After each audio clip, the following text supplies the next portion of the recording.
Happy Halloween, everyone, or should I say potentially a not so happy Halloween after the Steelers went to Philadelphia and produced a similar result to what we've gotten used to this season. A real beating at the hands of the Philadelphia Eagles at Lincoln Financial Field. My name's Adam Bittner. I'm in today on the North Shore Drive podcast for Christopher Carter, who handled my duties yesterday. And I'm joined today by Ray Fittipaldo. Ray, can I get your 30,000 foot view of the game, and then I'll set everything up here. Yeah, I mean, Adam, listen, going into that game, you knew the Steelers had to play an almost perfect game to win that game, or really even just to be in it. And, I saw two things. I saw the Eagles dominate the Steelers up front on the offensive line on both sides of the line of scrimmage, and the big plays. The Eagles got them, and they got them in bunches, and the Steelers had none. I mean, Chase Claypool had the longest reception of the day, 25 yards. He had to fight for, probably 10 of those yards. Najee Harris had an 18-yard run, but that was it.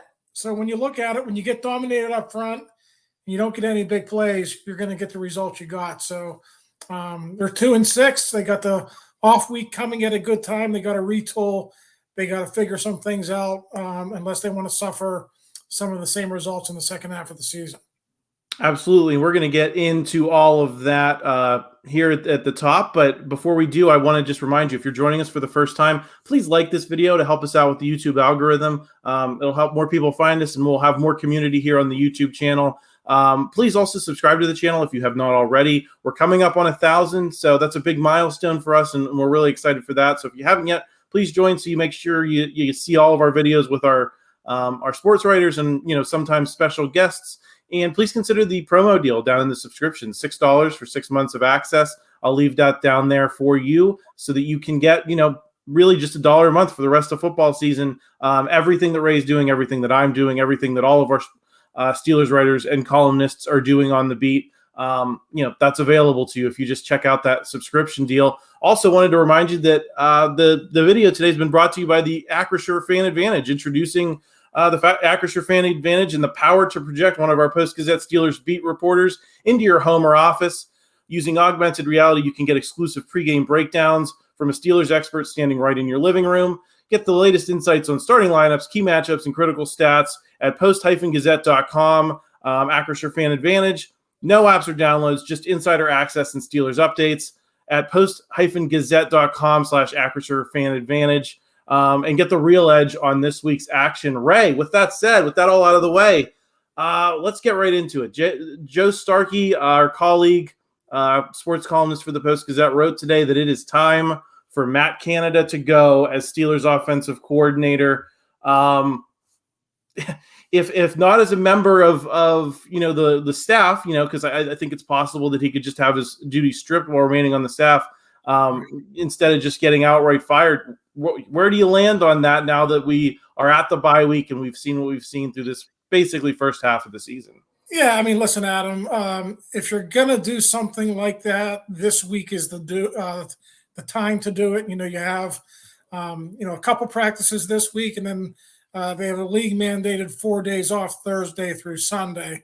So if you're ever going to make a move like that, this is the time to do it. Having said that, Art Rooney, his father, his grandfather, almost never made moves like this in season. After the season, yeah. I mean, there have been coordinators fired with years left on their contracts.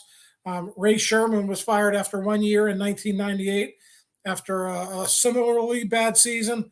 So I don't think there's any doubt that a move is going to be made at some point. I just don't know if it's going to be made now. Now, Mike Tomlin could certainly make that decision at some point in time this week if he wants to do it. There's certainly cause for it.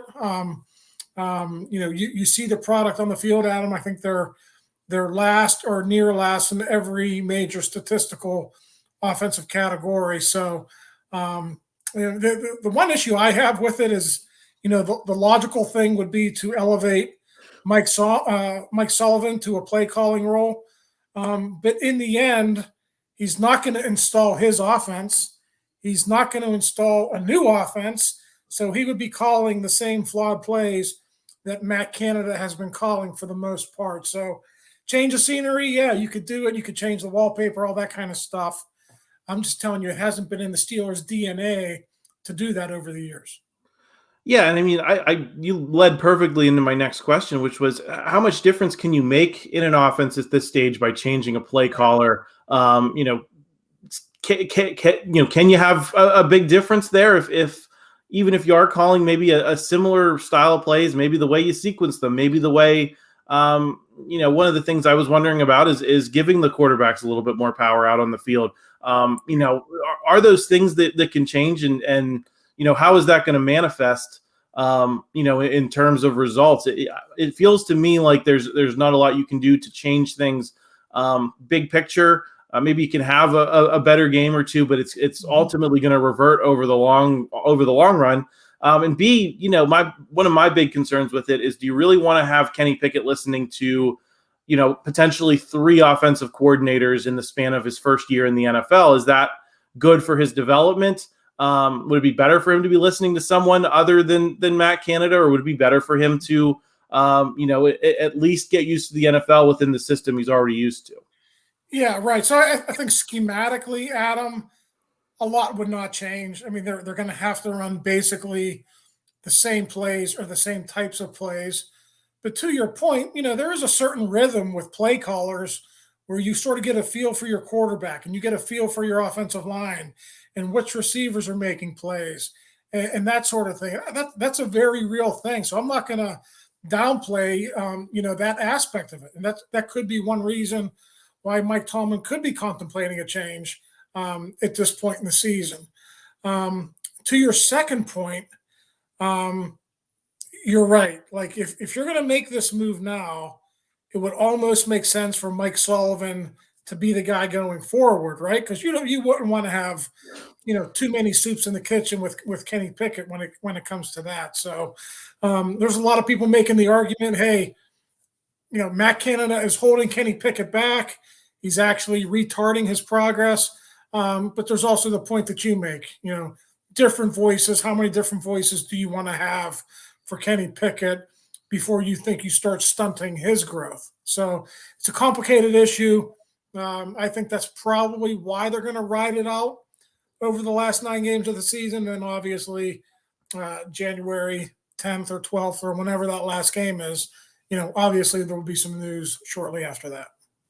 I want to pull at that Mike Sullivan thread a little bit, suggesting, maybe he could be the long-term, going into next season's, play caller if things ultimately go the other way with Matt Canada. How realistic a candidate do you think he might be, given that he has worked with Kenny Pickett for years, the quarterback's coach, and that he does have that track record? Or do you think that the only logical move is to go external, in the offseason? Yeah, I mean, unfortunately for Mike Sullivan, I think he's got a good resume. I think he's done a good job since he arrived here, but he's in the unfortunate situation of having to follow 2 poor offensive coordinators who were hired by Mike Tomlin, that being Randy Fichtner and Matt Canada. So you could sit here and say, well, are the Rooneys going to let Mike Tomlin make that call again, or are they going to sort of say, hey, Mike, we've got some names here. We got some resumes. Why don't you rifle through them? You're going to pick one of these 5 guys, one of these 7 guys. I mean, that ultimately might be the way that it plays out. I don't know that Mike Tomlin, after what's transpired over the last 5 years with this offense, will have total autonomy over how this process goes. So that's to be determined. We'll see how that works out. But if I'm Art Rooney or if I'm any of the Rooneys in that front office, and I look at the offense since 2018, since Fichtner and Canada have been at the controls, handpicked by Mike Tomlin, I'm not very confident that Mike would be able to go out and make a good hire at this point. Yeah, and one of the things I wanted to ask you about too, Ray, is something I've noticed in doing our Pro Football Focus grades every week with this offense is that Kenny Pickett, Mitch Trubisky consistently perform better analytically. And I'd say, granted, we don't know what the PFF grades are going to say about this Eagles game for Kenny Pickett. It's possible they'll be pretty bad. It's possible they'll take his overall numbers down quite a bit. But for now, they have outperformed Ben Roethlisberger in, most analytic categories. And yet the offense under Ben Roethlisberger last year was better than the offense this year. And, I think my leading explanation for that is Ben Roethlisberger knew where the ball had to go in a lot of crunch time situations, and he had the autonomy to get it there. Right. I remember that Baltimore game specifically last year at Baltimore where he, just kind of took command, and it was the cliche that everyone repeated, that they were drawing up plays in the dirt with Ben Roethlisberger. So pick whatever cliche you want, but the point was Ben Roethlisberger was in charge for long stretches of time last season, especially in the second half of games, where it was clear what the Steelers needed to win. Do you think that is, having watched 8 games now, a major part of the difference, considering that, I think at this stage of the game, I think Kenny Pickett and Mitch Trubisky are both more physically talented than Ben Roethlisberger at age 38, age 39 was last year, but they're not getting the same results. Is the autonomy within the offense part of the problem? Well, here's the issue. The Rolodex of defenses that Ben Roethlisberger saw over 18 years, it's like that, right? I mean, it's big. He knew what was coming. He knew where to go with the football.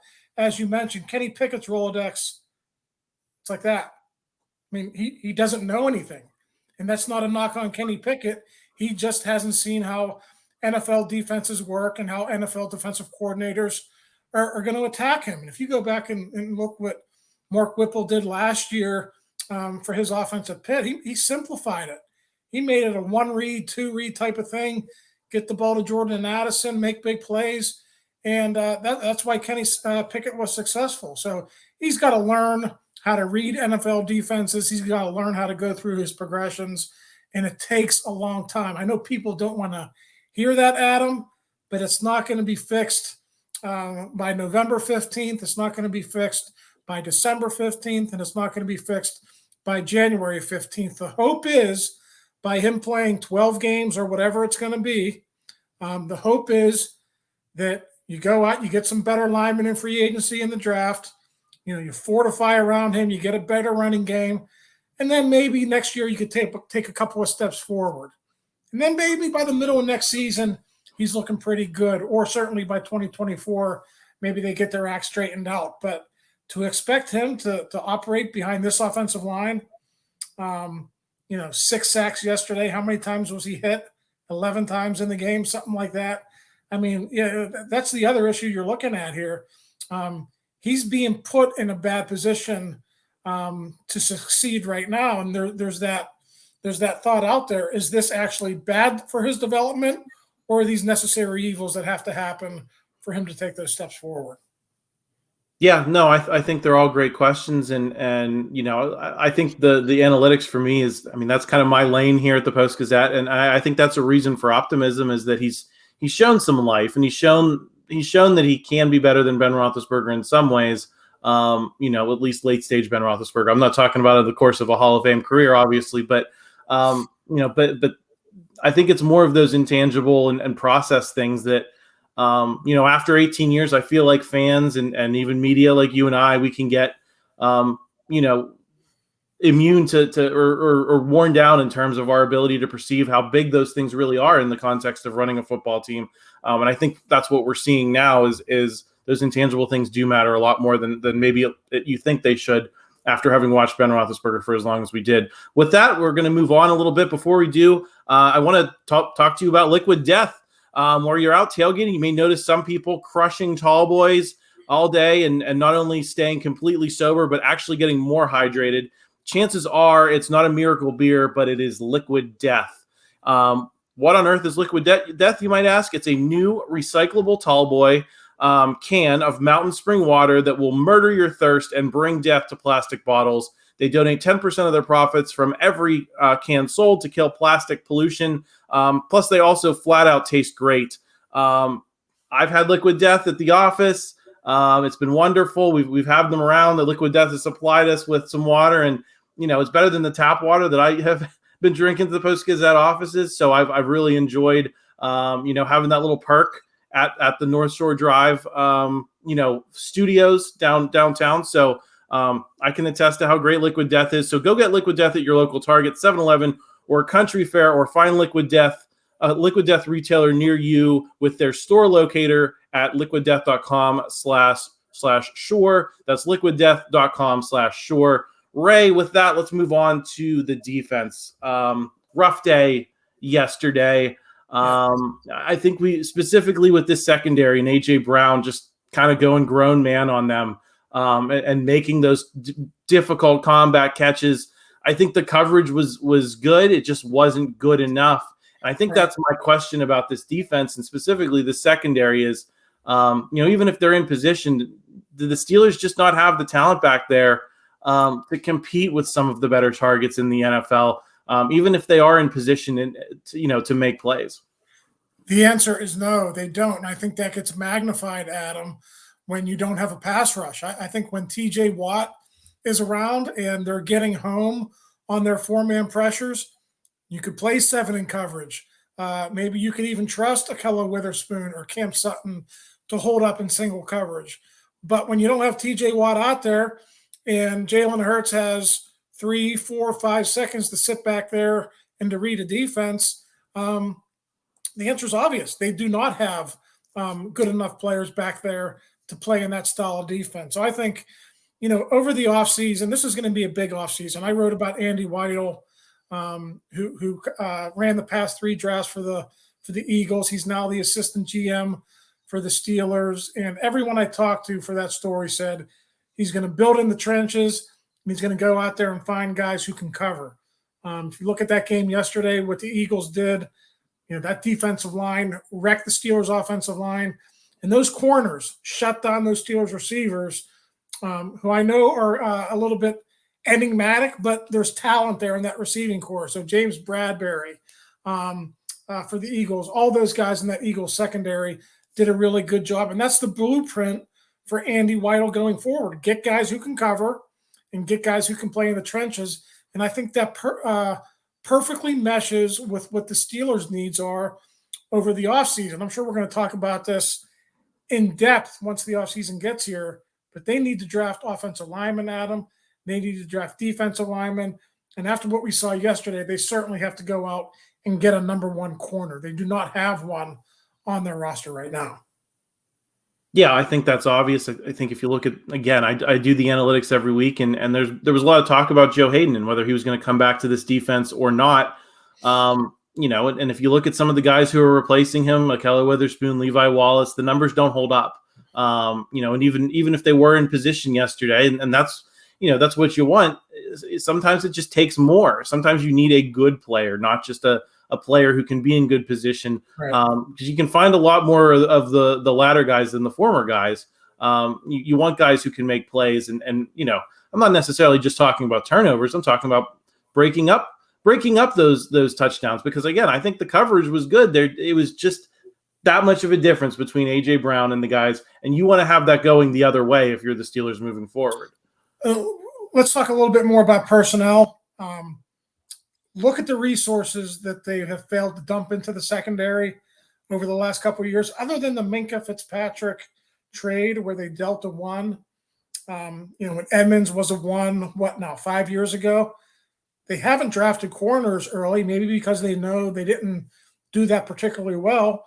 You could say the same thing about the offensive line and the defensive line. The Marvin Leal, number 3 this year, haven't taken a defensive lineman number 1 overall since Cam Hayward in 2011. Haven't taken an O lineman at all since David DeCastro in 2012. So if you're looking for a reason why these positions are lacking and why there's maybe average to below average talent playing for the Steelers, that's the reason why. You got to dump resources into those positions. And, I know we're on the secondary right now, but that holds to every position where they're struggling right now. They need better players. They need better corners. And after a while, whether you do it in free agency, you finally open up the pocketbooks and spend some money, or you do it in the draft with 1st and 2nd round draft picks, you got to start doing that more with these positions. Yeah, I think it's got to be both, right? Because that's part of the perk of having a rookie quarterback in Kenny Pickett is that you should have more salary cap space than when you were paying, Ben Roethlisberger, and you can, Yep. diffuse that money that you were spending on Ben Roethlisberger throughout the roster. It's just hard to turn that boat in one off season. And also to your point, I mean, some of this was inevitable, right? We're going to talk about Najee Harris in a little bit. But that was kind of a luxury item pick, I feel like, in today's NFL, where you were hoping he would come in here and make a difference with your franchise quarterback in Ben Roethlisberger and try to get what you could. It's those words, win now, we hear all the time, right? Win now, win now, win now, win now. I never hear a fan or a lot of media members say win later. But now you're paying the piper to an extent because you instead of investing that first round pick in a corner or in a lineman, you invested it in a weapon for Ben Roethlisberger, and now Ben Roethlisberger's not here, and so you're kind of paying. It just feels like they managed the roster in a way that was built to maximize the weapons for Ben Roethlisberger and not a whole lot else, and that we're in a position now where this is what happens when you do that at the end of it. Yeah, it would be a good exercise. I would have to go back and look at the corners the year Najee was drafted, but I have done this exercise with the offensive lineman. Everyone says, oh, you should have taken Creed Humphrey at number 24. Well, Creed Humphrey didn't go until number 58, I don't think. So the Steelers weren't the only team to pass on him in the first round and the second round. He's turned into a good player, yeah, but I don't know if you overdraft somebody by 35 spots, just to get a center. And then the other interior lineman from that draft, we saw him yesterday, Landon Dickerson from the Eagles, first-round talent, but he had major medical issues, red flags with previous injuries to his knees. So there are certain franchises that'll sign off for that. They'll be happy to get 5 or 6 years out of him. Then there are other more conservative franchises like the Steelers that say, hey, we're not going to be able to sign this guy to a second contract. We can't spend a first-round pick on him or, even a second-round pick on him. So that's kind of the way it goes. I don't have a big issue with the Steelers not taking an offensive lineman over Najee, but a cornerback or another position where maybe you can get a little bit more impact than what Najee has provided, definitely, for sure. Yeah, I mean, that's, kind of talking about overdrafting. I think that's probably the concern with Najee Harris is that's just not where teams invest first-round picks. It has nothing to do with him. And I think if you're talking about Najee Harris as a third-round pick, it's probably a different conversation, right? Just given the production that he's had. Right, or even a second. Yeah, I think that's part of the problem is that, it's not necessarily a knock on him. It's where he was drafted and how the Steelers chose to allocate their draft capital. Ray, before we move on to maybe some more Najee talk, I did want to ask, TJ Watt's coming back this week. Obviously, that's going to make a huge difference at every level. Are there any other adjustments within that context that he's coming back, but there are still, we've still seen struggles and concerns with? Is there anything Terrell Austin, Brian Flores can do to adjust this defense and make it better, not just because TJ Watt's coming back, but because you get 2 weeks to kind of put things under the microscope? Not really, but I do think TJ Watt can fix a lot. I think you saw early in that Eagles game, they were concerned about not getting home with their 4-man pressures. They brought blitzes. Sometimes they would bring 6 guys and they still weren't getting home. So when you do that, then you open yourself up to big plays. With TJ Watt coming back, you should be able to get home with 4 again. He is that disruptive, and he can mean that much to the pass rush. And then, as a result, then all of a sudden your corners look a little bit better because they're not covering for 3.5, 4 seconds. That quarterback has to get the ball out in 2.5 or 3 seconds or a little bit more. So, yeah, is TJ Watt going to come back and are they going to go undefeated the second half of the season? No, of course not. They have so many other problems, Adam. But his presence makes everyone around him better, and I think they are going to win a few more games. People are talking about them going 2-15. They're not going to go 2-15. TJ Watt's going to come back. They're going to be halfway decent. The schedule eases in the second half of the season. They're going to get their fair share of wins. So people talking about number 1 overall pick, even a top 5 pick. I think as long as TJ Watt stays healthy, this defense is going to be much better and the Steelers are going to be in a position to win a few games, and I think they are going to win a few more games than they did in the first half of the season. I agree with you, Ray. I think, a lot of these games have come down to one possession, and, a player like TJ Watt, again, we saw that last year. There were games where he was the difference in one-score games. He smothered, other teams' abilities to come back, or he was disruptive enough to create opportunities for this offense. And I think that's part of the issue too, right? Is that you're not getting the turnovers from this unit because you don't have a disruptive force like TJ Watt. And so you're not getting the opportunities to make life easier for the offense. We saw that in the Cincinnati game. They didn't by no means play well in that game, but they got 7 points from Minkah Fitzpatrick. And they were set up with 5 turnovers and some decent field position, and they did enough to win. I agree. I think things are going to start going the other way. Once you have a guy in there that can make that difference, and that doesn't mean that they're going to have a winning record or make the playoffs. But it does mean that, in a business that's as tight as the NFL, and the difference between winning and losing is so close, you're probably going to come out on the other end more often than you have in the first half. Ray, last question on the defense. Is there anyone you'd like to see more of in the second half of the season? Anyone who's caught your eye? I know in the preseason was Mark Robinson was my guy. We've barely seen him at all. But he looked pretty great in the pass rush, and I wanted to see more of him then. I'm not sure now because I'm not at practice every week like you are. But is there anyone you have your eye on that is maybe not Mark Robinson, but someone else that you'd like to see get more run on that defense in the second half? Yeah, the issue with Mark Robinson isn't so much talent. It's him, a former running back in college, still learning how to play linebacker in the NFL. And I think when you play inside linebacker in the NFL, especially in a defense like the Steelers, there's a lot of processing of information that has to go on. And in order to play fast, you have to know what's going on. And I don't think he's there quite yet. For me, we heard a lot about Isaiah Loudermilk in the preseason, how he was doing well. He's been injured. For me, if you're going to tinker a little bit in the second half of the season, why not go with Loudermilk, see what you have in him, and maybe sit a guy like Chris Wormley on the bench. A guy like him's not going to really be around probably beyond, the last couple of games of the season. See what you have in Loudermilk. He was a 5th-round pick. They traded up to get him. So, little moves like that. I mean, there's not much else you can do. Spillane's already playing a lot. They're playing that 3 linebacker set a lot. Maybe James Pierre a little bit more if you're convinced that Witherspoon isn't going to be the answer beyond the season. It's interesting, Adam. Witherspoon, there was an out in his contract. You can get away with cutting him. I think it'll be $1.5 million in dead money. Cam Sutton's going to be a free agent. Levi Wallace, the same exact contract as Witherspoon, $1.5 million in dead money if you cut him after one season.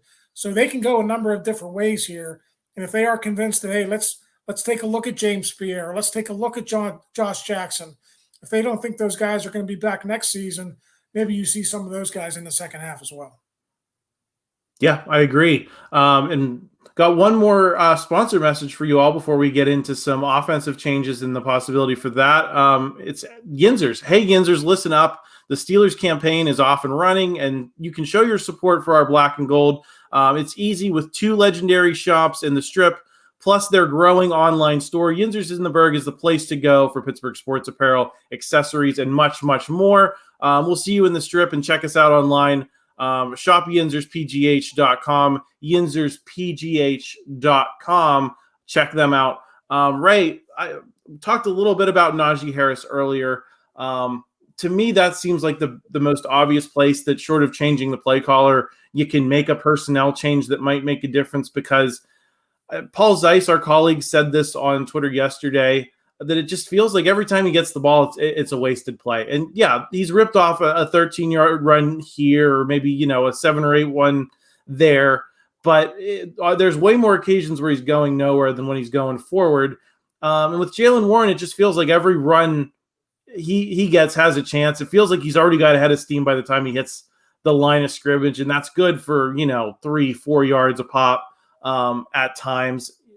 Just from the eye test perspective, what has to happen for a change like that to be made in season. Is it possible, or are we just looking at Najee Harris as the lead back no matter what because of where he was drafted? Yeah, I mean, Adam, if you would have asked me this 2 months ago, I thought we're even talking about this is crazy, but it's not so crazy when you sit back and watch him. I mean, Jaylen Warren is a good runner because he's a one-cut runner. He's very decisive, and he hits the hole very hard. There was one play yesterday. We all know that Najee, the line always doesn't help him out. He's has a lot of, no gains or even negative yards plays. But there was a pass in the flat to him yesterday on a third down where he had 5-7 yards. He could have got the first down easily or put his head down to get the first down and run over a defender. And he danced and he, juked back and forth. And he was tackled like, 2-3 yards short of the first down marker. Now, they went back to him on the next play. He got it, but those are the types of things that it's, obvious to anyone watching that he's just very indecisive, and he seems to have fallen in love with, going sideways or juking rather than putting his head down and being a one-cut runner like Jaylen Warren is. So they got to bench a captain. Maybe. I mean, they benched Mitch Trubisky. I mean, it's not out of the question, but I think without a doubt, maybe you don't do it. Maybe Najee still starts, but without a doubt, I think they have to give Jaylen Warren more carries going forward. I think he's earned that. I think he's the better runner. He's very good in pass protection too. And I actually like him better as a receiver. So what do you have to lose at this point, right? Najee Harris, he's a big boy. He can handle it. And then if not, maybe he's not the right person for you going forward if that's the case. Yeah, I don't even know if it has to be like a ceremonial benching or, I think people like those kinds of clear resolutions to situations, but it could just be as simple as we're going to bump Jaylen Warren's, carries up by a third, and if he proves that he's worth more, then it happens incrementally over the course of the season. I think the most frustrating part of watching Najee Harris for me has been short yardage situations. And kind of the point you made, I think the play you brought up was not short yardage, but it was a question of, doing the things to get those short yards to make, once you've gotten far enough that you're in position to maybe get the first down, putting your head down and getting more. That's where I feel like the biggest difference could be made. Do you think it might be a situational spot where, I think back to the Jerome Bettis years where Willie Parker was a better running back at that point, but Jerome Bettis was just better at the short yardage, and he gave the Steelers an advantage in that situation. Maybe it's not going to be that severe of a split, but can you see maybe Jaylen Warren getting a role, a clear place where he's coming into the game rather than just a straight-up benching of Najee Harris? Yeah, and it might be as simple as just, Najee, you got the first 2 series. Jaylen, you're going to take the next 2, and we're going to see which one of you can get into a rhythm. And then listen, if Jaylen Warren is ripping off, runs at 8 yards a pop like he was in that game for a short spell yesterday, then you just ride the hot hand. And if Najee's hot, then you ride his hot hand. So, like you said, it doesn't have to be a demotion per se where you actually elevate him on the depth chart or anything like that. But, we saw it with this probably, outdates you, but Eric Pegram and Bam Morris back in that Super Bowl 30 season, right? Sort of like a thunder and lightning type of thing. I don't see any reason why you couldn't go back and do something like that with Jaylen Warren and Najee Harris. I was 5 that year, Ray. So I remember a little bit, but not that much. Is there anywhere else on this offense that you think you can make a personnel change? I think we saw a little bit more of Steven Sims yesterday. Kind of felt a little reminiscent of the Ray McLeod role in the Steelers. Is there anything you can do with these receivers, or are you just kind of stuck with what you've got? I guess I'll ask the same question about the offensive line. Are you just kind of stuck with what you've got at this stage? Yeah, I mean, with the offensive line, Dotson's not playing great, but are you going to put Kendrick Green in there? You're going to put Jesse Davis in there? Jesse Davis is probably here for 9 more games. We just talked about they're going to draft a ton of guys. Kendrick Green and Jesse Davis probably aren't going to be here next year. So why would you want to take a look at them? And, same will go, Trent Scott he's their swing tackle. I don't think he has a future here as a starter either. So as far as the offensive line goes, no. there was a lot of talk in practice last week about Sims, and it seemed like they were going to use him a lot. And then the game gets around, and he's out there for 12 snaps. So, Pickens, Claypool, Johnson, I think they all got 80% of the snaps or more. I think that's what we're going to see, especially with Calvin Austin going on season-ending IR now. He's not going to be back. They really don't have any options. Cody White could get elevated from the practice squad, I guess, but we kind of saw him last year, right? I mean, he's that type of player. He's a fringe 53-man roster practice squad type of player. So until you address this stuff in the offseason, unfortunately for the Steelers, Adam, I don't think there's a lot of answers right now on this 53-man roster or this practice squad. Yes, I mean, I agree, but I felt, given that we're going into the bye, I think this is the time you have to ask some of these questions, because it's kind of that last, breath you get before you're going into, week to week, all the way to the end. And so, I think it's just natural for people to wonder. Ray, just so we don't end on a too depressing of a note, are you doing anything for Halloween tonight? No, my kids trick-or-treated on Saturday. I missed it. I was in Philly, so knowing my kids will probably go find a neighborhood that's trick-or-treating tonight and double up on the candy. But no, I missed it on Saturday, so I guess I'm out of luck. I got my family coming over. I'll be cracking probably a pumpkin beer with some spices to relax. I was a butler over the weekend. That was my costume for a murder mystery party. We had a great time. So I hope, if you're feeling bad about the Steelers, at least you have the holiday tonight to celebrate, enjoy some time with friends, families, neighbors, children. It should be a nice night. So we'll be back for the rest of the week. I'll be back with Andrew Destin tomorrow talking about Penn State's loss to Ohio State, what it means for the Nittany Lions and their quarterback situation. Christopher Carter will be back on Wednesday in his usual spot with the North Shore Drive. I believe Jason Mackey will be his coach. And then, we'll have our college football preview show on Thursday, and Chris will have I think bye-week preview edition on Friday with Brian Bacco. So a lot more coming this week. Again, please subscribe if you haven't already. And we'll talk to you guys again real soon. Thanks, Ray. Thanks for tuning in to another episode of the North Shore Drive podcast of the Pittsburgh Post-Gazette. If you're watching this video on YouTube, please like the video and subscribe to our YouTube channel. For 6 months of digital access to post-gazette.com for just $6, click the link down below in the description.